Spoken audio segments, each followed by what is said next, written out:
Joshua, the son of Nun, with you. Set him before Eleazar the priest, and before all the congregation, who shall inquire before the Lord for him by the judgment of the Urim. At his word they shall go out, and at his word they shall come in. He and all the children of Israel with him, all the congregation. So Moses did as the Lord commanded him. He took Joshua and set him before Eleazar the priest, and before all the congregation. And he laid his hands on him, and inaugurated him, just as the Lord commanded by the hand of Moses. So question, when he laid his hands on him, what happened? Authority left Moses, entered into him. And Deuteronomy chapter 34 and verse 9 now shows us that it was not only authority that entered him. 34 verse 9 says, now Joshua, the son of Nun, was full of the spirit of wisdom, for Moses had laid hands on him. It means when Moses laid hands on him, wisdom also came. From that moment henceforth, Joshua was carrying impartation and recognition from heaven, because heaven had endorsed him. Israel knew it. All of them knew that this was our leader who will take us to this land of promise that God has shown us. But they were not moving. They remained on the spot. Mourning the death of Moses. Years was passing by again. God had to come again and say, young man, Moses, my servant, is dead. Stop holding on to what is dead. He's my servant, but he's dead. Allow him die. You will move. God now begins to paint these pictures again. That maybe it's the one I gave Moses that was not enough for you. Let me tell you your own. Because God said, as I said to Moses, let me say your own to you too.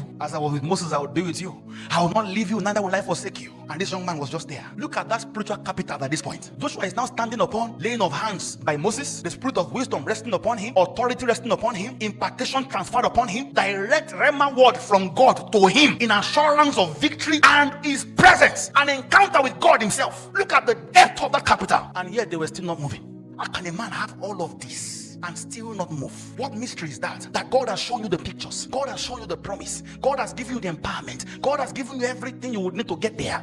And God now saw, he said, oh, there was something Moses had that is missing in this young man. This one, it's not me that does it for you. This one is your responsibility. We've given you authority, we've given you wisdom, we've given you everything that comes from me. Verse 6 now says, only be strong and courageous. It means, so boldness was what was missing. That what was keeping all of Israel from entering into this promise was fear.